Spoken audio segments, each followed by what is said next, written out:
So he stirs up the antagonism. And the story is on this one night, he's called to a barn to preach, and the place is thronging with people. He's developed a bit of notoriety now. But also word has got out to the local magistrate and the policing force that he's going to be there, and they're ready with a warrant to arrest him. If he dares turn up and he dares preach. And he was warned. Bunyan, it's not that big a town, it's a few hundred people. By the way, at the meeting tonight, half the town are there, and a lot of policemen, weirdly enough. Like it was clear, the cat was out of the bag. Everyone knew what was going to happen. Bunyan was encouraged to stay away, but he refused. He said, I will not, I would not, I refuse, I will go. I will not preach the truth and then pretend like I'm afraid of the truth I preach. And so he went, and the story is he gets up, he starts to preach. All that the constable and the police needed him to do was to stand up at the front of the meeting like this, open his mouth. He needed one syllable, and they could arrest him. Like they were an eyewitness to the charge that he was preaching in a dissenting meeting. So he stood up, he opened his mouth, the first syllable escaped, and the police began rushing for him. And history doesn't record how he does this, but he's able to just like, hey, just hold off, just give me 1 minute, I'll say goodbye to the crowd. I don't know what he said, and he keeps preaching. And then just stand there like... So then they come for him again. They're like, all right, let's get this guy. We're being played here. And he, like 3 times, he holds them off. And he gets through at least half of a sermon, which in those days was an hour and a half talk, right? And then finally he's arrested and he's dragged to jail. And for the first several months, he's never formally charged. In fact, this first imprisonment for Bunyan will last 12 years. And he's never formally convicted in a trial. Never. Because this is the sense that dissenters are anti-royalist. That means that if you're attending a dissenting meeting, so this tonight would for sure be categorized as a dissenting meeting.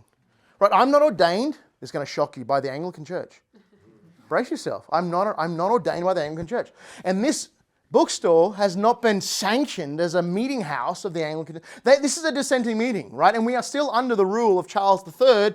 Thankfully, shows a little bit of different priorities than the Charles I and II.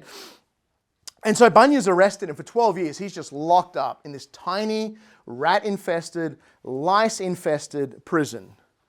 In those days, of course, prison was very different. You can imagine the most brutal and crude environment, tiny little cell. He's allowed a small bit of hay. But the prison doesn't provide you meals. The prison doesn't take care of you. There's no medical care. Like prisons today is like Foxtel. You can get a university degree for free. There's a doctor and a nurse down the hall. You know, like that's not what prison was like. In this day, it was like, here's your stone cell. Here's an inch of straw. That's what we're going to provide for you for each year. They'd get a fresh inch of straw. That was about as much as the county were willing to do. So his family had to bring him food. In fact, in a museum, there's actually this tiny little stone jar that historians believe was the very jar that Mary, his eldest, the little blind girl, would carry soup to him every day through this tiny opening in the door, and what he would pass out with his little laces. He would sit in prison and stitch laces to try and sell at the market to provide for his family. If they were poor when he was a tinker, they're dirt poor now. And his wife continually goes to the magistrate and pleads for his release. But of course, the people are antagonistic. They're angry at Bunyan. They're jealous and envious of Bunyan. And they think Bunyan represents a threat to the crown. And so in that day and age, that really was the highest crime. Threaten the crown, and you're lucky if you survive with your head attached to your body. And that was Bunyan.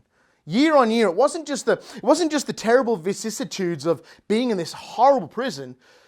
It was the unknowing of when finally will the door be open and you dragged out and thrown over a stump and axe fall on your head. You never knew. Bunyan was never brought properly before a proper trial to be properly charged. It was just under suspicion for 12 years.